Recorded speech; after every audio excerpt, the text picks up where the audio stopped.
ang physical nga depikto natong mga tao dili gyud problema sa Ginoo.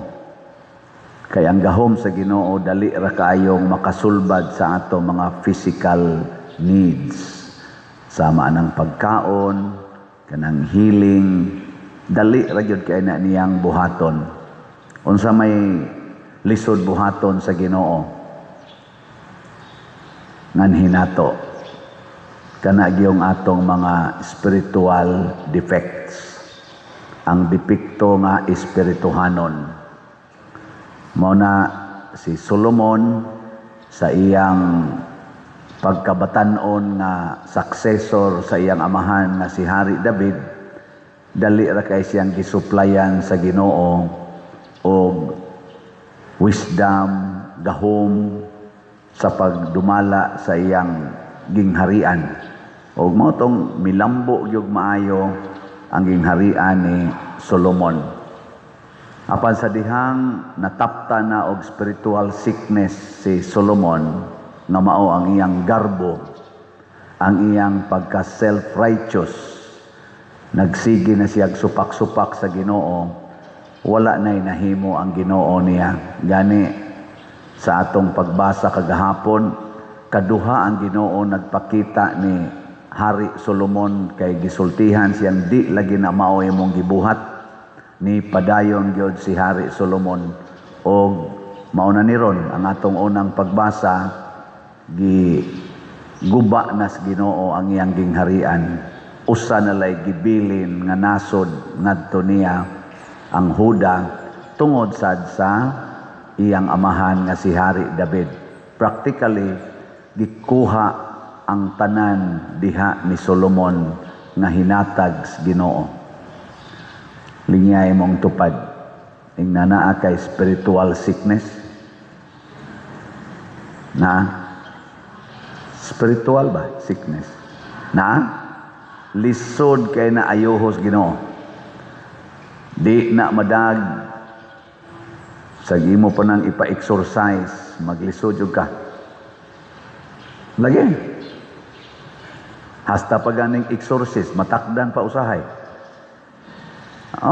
Kanang imong pagkalibakiro, kanang imong pagkadao, kanang imong pagka masinahon, kanang imong garbo, pasos, manakod na, pati ko suga manakod na.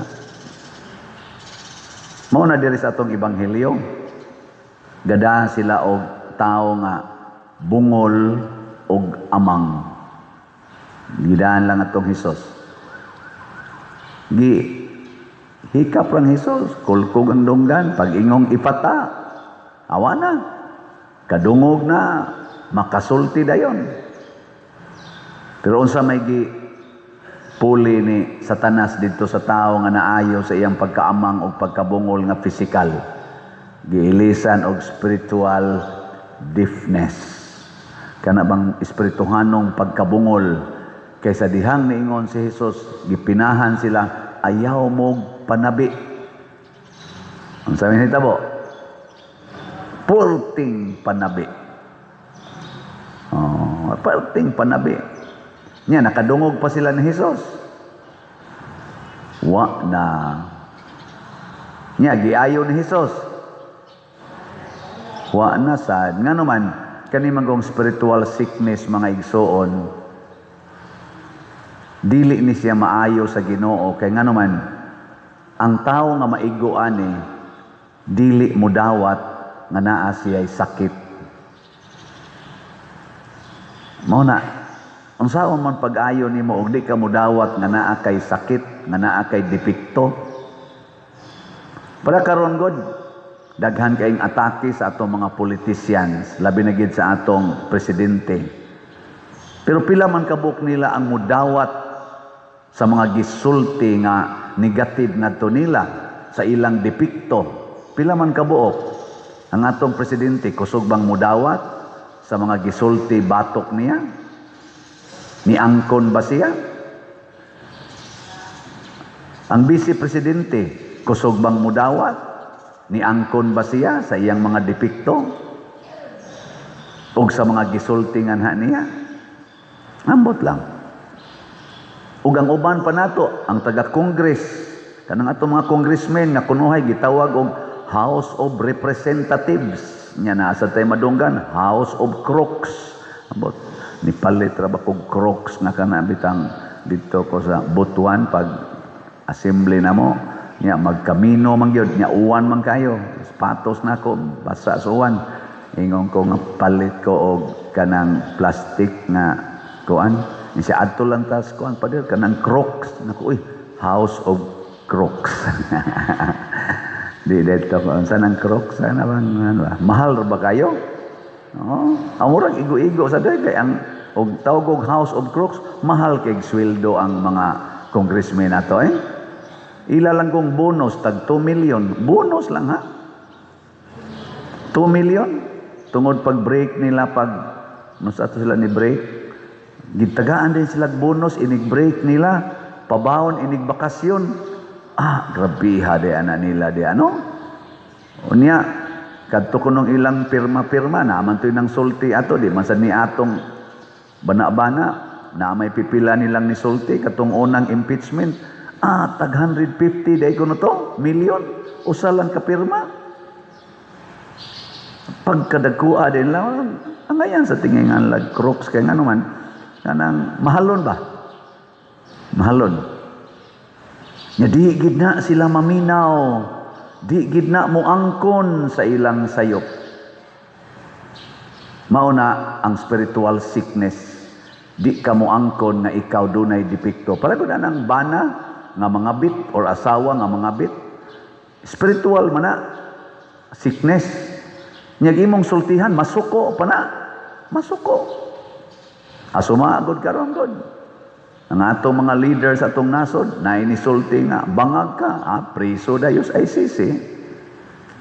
Na imusulti nga ikamo ini dawat aning mga paldo-paldo, mga malita-malitang kwarta, suspenso dayon. Inana na sila. Yan ang sultihan bitaw ka nya masuko noong ka. Na betay mingon ako, yawa kang paria ka. Nako, katagaan sa da.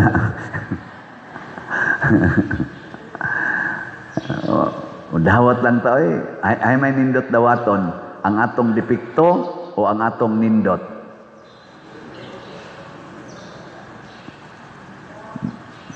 Nay usa ka reels nga kuan pulong ni istorya ni President Duterte katong presidente pa siya. Niingon siya sa iyang speech, iyang gimension ang lugar.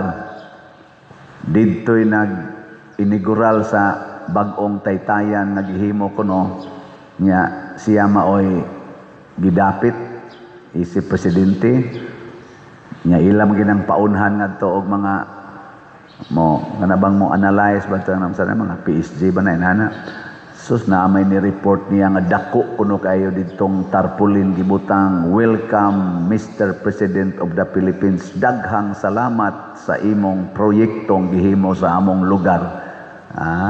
Iyang gitawagan og di na ninyo tangtangon diha. Di ko mudayon og anha. Tangtanga gina karon dayon. Ngano man matud pa niya, empleyado ra ko sa gobyerno, dili na akong kwarta. Nagbuhat ra ko sa sugo. Nakaingon sad ko, sana all. Kaysa kanang uban karon nga halagyod bandilyo gid anang ilang mga naong. Hala naanagyod tanan nilang mga naong. Hangtod nagkagubot na didto sa Senado kay ngano ang naong manhinuon sa in charge mo gipapilit didto sa atong mga brochures. Ngano man na maunay mga spiritual sicknesses. Kana bang gusto kang ang imong kaugalingon maogyoy masunod. Spiritual sickness gina. Ang tawag ana pride. Kinaiya ginasyawa kanang pride. Spell pride. P-R-I-D-E.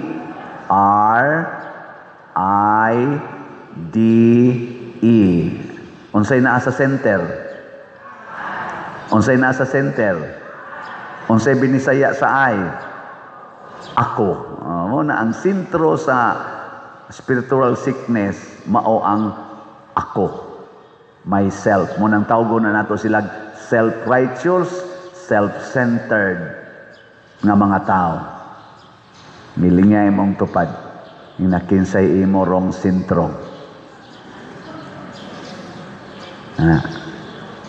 O mauna ang kinaiya nga gitpuy-an ni Mama Mary ni Jesus og sa mga santos, ang sentro nila mao ang Ginoo, dili ang ilang kaugalingon. Kinsa maron sa atong mga grupos, mga politicians nga nangandoy nga muda sa atong nasod, nga ang ilang sentro mao gyud ang atong nasod, kay mao man ni ang representative sa Ginoo, our people, our country, mao nay representative sa Ginoo sa atong kinabuhi isip mga Filipinos. Kinsa karon sa mga Marcos group, Duterte's group, Pinklawans group, nang ilag yung sentro mao ang kaayuhan sa atong nasod. So far sa inyong pag-analyze, kinsa kaha nila? Ay na lang magsulti. Kana mo'y atong basihanan. Ug unsa may pipila ka mga timailhan nga kining mga politisyana ang ilang sentro mao ang nasod. Maghimo gid na silag mga proyekto nga kapahimuslan sa tanan. Kana bang dili pwedeng by choice? Sama pananglit, maghimo og taytayan, kanang bridge. Muagi man diha ang tanan. Ang nibutar nimo o wa mo butar nimo, maalagaran. Kanang mga farm to market roads, kanang mga widening sa karsada, pag-concrete, pagpanindot sa mga karsada, ang nibutar nimo o wa mo butar nimo, makapahimos. Kanang pagpa-increase sa sweldo, inig-increase sa sweldo, hastang wa mo butar nimo, maka benepisyo. Samaan ang pag-increase sa kanini ang sa tawagan na pensyon sa mga senior citizen pananglitan. Di man tanan diha ni butar nimo. Pero tungod anang mao mga proyekto kana bang holistic ba? Mao nay tinuod nga nagmahal sa atong nasod. Pero kana ganing ayuda-ayuda nya ang paduolon kadto rang suod kapitan, suod mayor, suod congressman, awa na. Ang kwarta sa nasod imo nang gihatag para sa imong self. Kay kanang imong mga suod, imo man ang mga parts, extension sa imong self. Kita dinhi naghimo ta og slot. Ana. Lingi ay mong tupad. Ing na sintro ba nimo ang slot? Ing na ba? Ing na sintro nimo ang slot? O ang imong bulsa mo'y imong sintro? Kaya kung ang imong bulsa mo'y imong sintro, maglisod kag palit og slot. Kay pirmi mo ng kuwang. Ang imong bulsa mo, ingon mo na, kuwang pa, kuwang pa, kuwang. Pero ang imo ganing sintro, mao ang slot, pasabot ang sentro dahil nimo mao ang atong parokya. Kaya ang atong gigamitan sa atong slots mao man ang mga proyekto sa parokya. Diadtong akong previous paris ug hantod karon dinhi. Ana. Lingi ay mong tupad na sad. Ing narabay bag-ong slot na umaabot. Ana no? Di ay dili bag-ong slot, bag-ong project nga ato na sang idugang din sa ato, no? Inkaon sa man pader, abangan ang susunod na kabanata. Hinaot unta nga dili mo mahimong bungol og amang. Unya, kanus aman ta mahimong dili bungol og amang, basta maminaw ka unsay slot nga palitonon, unya mopalit ka. Unya ikaduha, manulti ka, mamaligya kag slot. Mangumbinser ka sa atong mga kaigsuunan nga maabot sa imong kapasidad. Palit mog slot para sa parokya. Ana no, ang ato rong project nga duol na gyud kaayo sa mao na gyud klaro nga atong himuonon, ang budget na lay atong giklaro, ang kanang atong bell tower ato na gyud nang tiwason, unya ang atong adoration chapel ato na nang trabahoon, ug maghimo tag dako nga covered court diri sa Loyo. Haron do na tay kapasilungan bisag magsugod lang usa tas atop og haligi. Nya atong gi-envision mga 30 by 60 meters ang iyang floor area. Gamay na dako. Kusga. Nya ang slot ana ako pang gibana-bana mga 100,000 nasad ka slot PPSC Part 2. Kay nga atong PPSC Part 1 katong ato mga dinalian diri nga mga trabaho nga karon ato nang na in place hinay-hinay kuan naman lay atong kuwang ang atong halin sa PPSC Part 1 niabot nag 98,223, 1,777 na lang ang nahibilin. So mahurot na ni ugma, pakpakan na to, hurot na ni ugma. Karong Domingo, i-launch na sad nato ang PPSC Part 2. So ako pa tong iklaro kung 100,000 ba gyud o atong increase sa gamay. Unsay gusto ninyo, increase na to gamay? Oh, increasean. Himuon na itong 102,000 siguro, no? 102,000 ka slots. Tag 100. Ang dakong project, mabuntog na sa atong tag 100 pesos per slot. Ang dakong project. Nganong mabuntog man?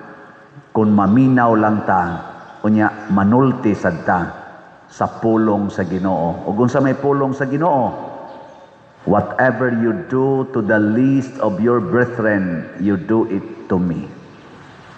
Unsay inyong gibuhat sa labing ubos, inyong gibuhat narikanako. Ang ato sa mga balay, 57 na ang atong DPR, maka-covered na gid siya 57 ka balay. So far, mao pa na atong gitarget karon, pero magsige lang gid mong palit og slot sa DPR tag 100 pesos. Mosobra gid is 57 ka balay. Nya ang kada balay mo cost siya og 75,000. Mao na roy atong cost sa mga balay nga atong gihimo. Di ba? 75,000. Dako ba na o gamay nga kantidad? Para natong mga Filipinos, dako kay na. Labi na gyud mga pobre kadtong nabanlas ang ilang balay sa baha. Dako kay nang kantidara. Maglisod silang pangita. Pero karon last week do na natay 3 ka pamilya nga malipayo nang nagpuyo ron sa ilang balay. Pakpak. Oy, naday ko i-announce, no? Ato mang gibutangag CR ang mga balay nga ato rong gihimo. Kuan na taron upgraded na sad nanay CR. Katong 151 ka balay gihimo nako didto pa ko San Vicente, wa man toy mga CR. Karon nanay CR, di na ka magdag silhig og nigo, no? Nanay CR. Unya ang ato derong kuwang kay nganong nakahuna-huna at anang butangag CR. Kay naa man goy nang donate og mga bowl. Kana bang bowl ba sa CR ba? Namay nang donate. Nya karon kay hapit naman mahurot sa bana-bana namo mga 4 na malanting ito kabuk dito ang nahibilin kay mga 8 ra man ting ito siyang batoy nagi-donate. So naa mo dihay mga ika-donate nga mga bowl nga ayaw lang sa nang ginamit. Kana lang sang bag-o nya, kana bang yabo-yabo lang ba dili na kanang automatic. Ang say tawag ana kanang yabo-yabo lang ba dili katong tulpok-tulpokon nana. Kana lang manual lang ba. Okay, di lang ta mohatag sa datong mga cool unsa pa na diha mga American standard nga napay mo limpyo si imong ayaw na no. Kadto lang yung bawo lang ay sa to gamay kaayo nga murag di nakaginhawa inig lingkod nato. Tong arang-arang lang sa jutay. So ato nang dawaton, i-deliver lang din sa atong parokya. Kay nagkinahanglan tag 10 minos, mga 50 kaingon ana, bawl. No? Palit nang gumugtag sa kabawl, i-deliver diri, pila ra man kunay kantidad ana doon. Muna mga igsoon, kung maminaw lang tas Ginoo, mahimo gid tang bulahan isip nasod ug isip individuals. Magpagahi na kita sa atong ulo, di na ta maminaw sa Ginoo, mapariha kita ni Hari Solomon, mabungkag, malusno ang atong gingharian. Unsa to itubag nato sa Salmo? Ako ang Ginoo nga imong Dios, pamatia ang akong tingog. Gi-claim ginas Ginoo, pamatia ang akong tingog. Ayaw pamati anang tingog sa mga tao nga sukwahi sa Ginoo ang kinaiya. Maminaw tas Ginoo, naa niya ang kamatuoran, naa niya ang hustisya, naa niya ang pagkamaluluyon, pagkamapasayloon og labaw sa tanan, naa niya ang tanang gahom nga way imposible nga dili niya himuong tinuod.